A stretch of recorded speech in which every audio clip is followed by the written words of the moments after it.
What's up, family? Welcome back to Truthville USA. I am Q. Now, I've said time and time again that this race has nothing to do with the Democrats. It has nothing to do with the establishment and their ability to cheat. We know that the cheating is going to come.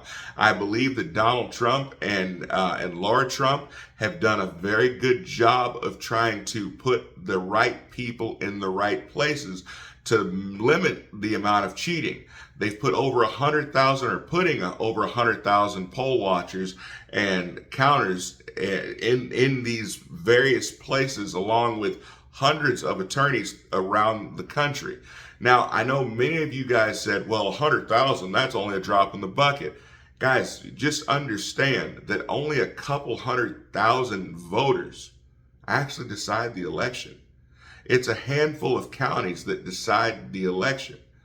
And you don't have to have people in every single area. You're not going to bother putting a whole lot of people in Alabama. You're not going to bother putting a lot of those resources in Tennessee or even Florida right now. You're not going to bother putting a lot of those people in Kentucky and many of those strong, Oklahoma, any of those strongly red states. Where you're going to put those people is in Pennsylvania. You're going to put them in Nevada. You're going to put them in Michigan. That's a big one. In Georgia. You're going to put them in a handful of states that you know that is going to be a hotbed for cheating. But now we get this Nevada ruling from this Obama judge, and it's absolutely asinine. And I think that if it was actually presented to the American people properly, I think that people would realize how terrible these judges have become. So this Nevada judge, she tosses out an argument made by the GOP lawyers that they should not allow votes to be counted that show up 4 days after that's the cutoff. 4 days after the election. They shouldn't be counting anything that comes after the election, period. If you're going to have absentee ballots, right, those ballots need to have a deadline, okay? I believe that those absentee ballots for people that are overseas, for people who are I'm gonna be honest, I don't love the idea of absentee ballots for people who are shut in. I understand that there might be some times where people have to, but man, that's a slippery slope, because people are shut in for what? Emotional or mental distress.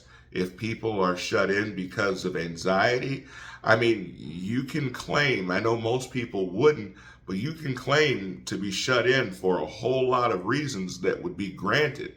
And so that concerns me a little bit, but it's not even that concerns me the most. It's the idea that votes can come in after Election Day and still be counted. There needs to be a deadline before Election Day that all votes must be in, and it should be at least 2 weeks. And those votes should be counted ahead of time before Election Day.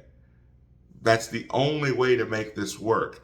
This idea that this lady has allowed for these, in Nevada, for these votes to come in and then they be counted afterwards, and these NGOs and these Democrat operatives to be able to say, well, you know, we need this many votes. Oh, well, it's great. This whole block of votes, this last 20,000 ballots came in, and they're all for Joe Biden. They're all for Democrats. Perfect. It worked out. Oh, well, you know, democracy works. Absolutely not. Absolutely not.